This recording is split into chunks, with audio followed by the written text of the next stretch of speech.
Hey everyone, and welcome back to my channel. So today I thought we'd talk a little bit about The Ordinary, what it is, how you can use it, how the things come packaged, how I like to use these products, and then I will be doing a few more kind of separate videos going into a little bit more detail about what I know about specific products and how I use them and some of my favourites. So I thought we'd do a shorter, more simple video today, hopefully, just showing you how I like to use the brand, because I feel like it's a little bit different to a normal kind of skincare brand. It sounds and looks quite scary. Some of the ingredients are a little bit complicated. You may not have seen items named like this before or know what they are, and it can all be a little bit overwhelming. So The Ordinary is actually the kind of cheaper end of several different brands under the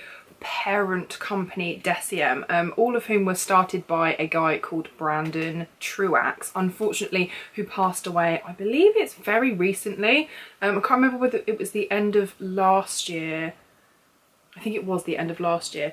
He was quite a controversial character towards the end of his life. I think he was kind of pushed out of the company or took a little bit more of a backseat. I don't know the details on that, but he was definitely a complete kind of pioneer of a new way of creating skincare for consumers. A really interesting way of doing things, and someone who was, as a brand owner, very, very active on social media. Now, I have a few Ordinary products to show you. I'm not going to go through what they do, what they're for, all this kind of things. It's just to give you an idea of how these things come packaged. They are a company that are a budget skincare company. The majority of their products come in these little kind of pipette style glass bottles, which are brilliant. If you're not aware, plastic can only be recycled several times before it has to go into the ocean or it's kind of dumped in landfill. Glass, to my knowledge, can be recycled an infinite amount of time, so I do really like this. Little bit less ideal for traveling, but this is the kind of thing you can depot if you kind of are a little bit savvy about traveling with stuff like this. The majority of their products come in this size, which is the 30ml, which is the same kind of standard size as your foundation. Some of the more popular products they do actually do in a much larger size. I think it's called like the super size. They're really popular products, like the hyaluronic acid I know comes in the super size, as does the niacinamide and zinc, and also I believe the buffet serum. Depending on the product, the bottles are going to be clear, or you may find with your vitamin C's, retinols and retinoids and things that they come in this kind of coloured glass. This is to protect the product inside from sun, or you're going to be looking at kind of plastic packaging like this. It's all very simple, quite clinical, quite easy access. Nothing particularly interesting about it. Kind of reminds me of like some sort of chemist-y type setup here. The majority of their products do seem to be around the sort of £8 to £10 mark. You've got a few kind of lower and a few kind of bits higher, and then you've got like a very few sort of products that are that much higher price point, even though they're still kind of affordable for what you're getting, in that sort of £22, £23, £24 bracket. But as I say, those are few and far between, and the products that you're looking at are generally between about £8 and £10. Now, a lot of these kind of products look really kind of scary. If you're looking at the names here, so I've got the niacinamide 10% plus zinc 1%, I've got the AHA 30%, BHA 2% peeling solution, I've got the Granactive retinoid 2% emulsion, argireline solution 10%. All of these things may sound a little bit like, oh, what the hell are those? Well, this is where you need to be doing a little bit of research yourself. How I like to use The Ordinary is I like to use it as a supplement brand. So I don't use their cleanser, I don't use their moisturiser, I don't use their kind of makeup remover products like the squalane cleanser, for example. I actually think that's quite an expensive product for the amount you get and what you need to be able to remove your makeup. But what I like is that they give you the basic ingredients that often you are paying above and beyond for in more complex, perhaps slightly more beneficial formulations in these more expensive brands, and they are giving them to you so you can decide what you need, if that makes sense. For example, you might be using your cleanser and you have a nice moisturizer in place and you already have like a decent sunscreen in place, but say you want some brightening, or you're struggling with pigmentation, or you have particularly dry, cracked skin, or your skin is really dehydrated, or you feel like you need some really, you know, good exfoliation, or you're looking for anti-aging. You should have your kind of staples already in place, and then use the products that are available to you and the kind of basic ingredients that are available to you within this brand to add to what you already have. For example, me, for my morning routine, I will use my face cleanser. I will then go in with a couple of different serums from The Ordinary, one of which is niacinamide because I do get some hormonal breakouts, and this helps with kind of oil production, brightening the skin, pigmentation, things like that. Brilliant for acne prone skin as well. Then I will go in with my buffet serum, which is another really nice one. Then I will go in with my moisturizer and SPF in the evening. Again, I might use my cleanser and then go in with my niacinamide, but I might be looking to kind of really kickstart my anti-aging and really sort of do wonders for my overall skin texture. So I'll be using some sort of like AHA or glycolic or something toner, or I might be using some sort of retinoid like the Gran Active 2%. So this stuff can be a little bit confusing. They do provide you with lots of different kind of groups of products. So you do have lots of different serums. You have several different hydrating things that you can use, serums mainly. They do have several different moisturizers. They have a couple of primers. They have a variety of different percentages of different types of retinoids and retinols.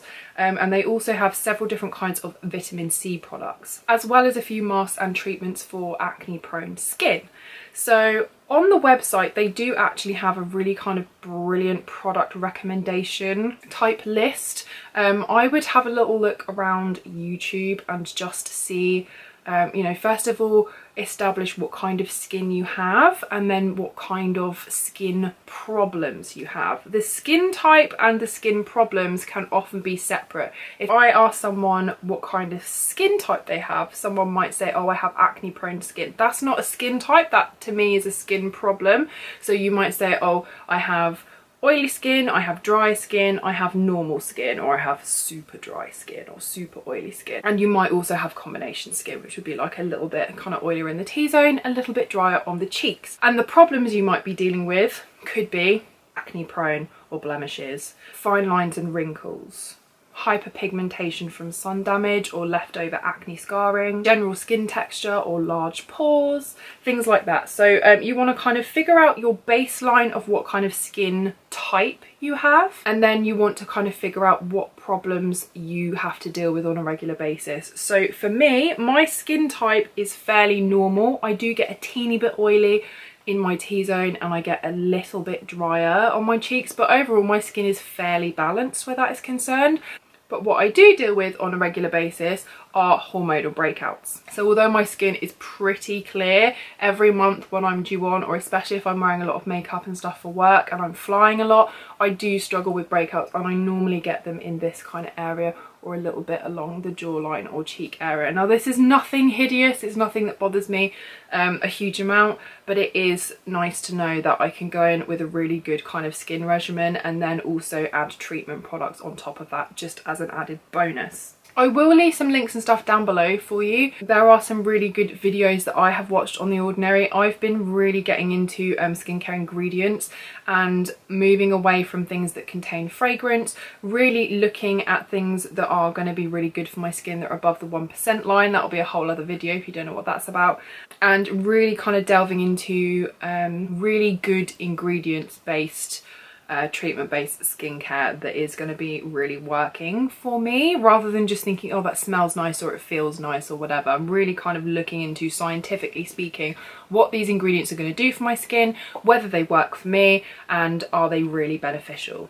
So The Ordinary, I think, is actually a really fantastically available, also vegan and cruelty-free skincare brand that is really worth looking at if you are on a budget and you just need a few things to kind of top up what you're already using. Take a look at what you're already using, make sure it's appropriate for your skin type and it's working for you before you go adding in lots of different things. And the other thing that I would say, don't just go there now and buy all of the things that you think are appropriate to your skin and start using them straight away. When I started putting more things into my skincare, I kept my cleanser, my moisturiser and my makeup remover the same, and I just added like one thing in the morning and maybe one thing in the evening, and I kept it like that.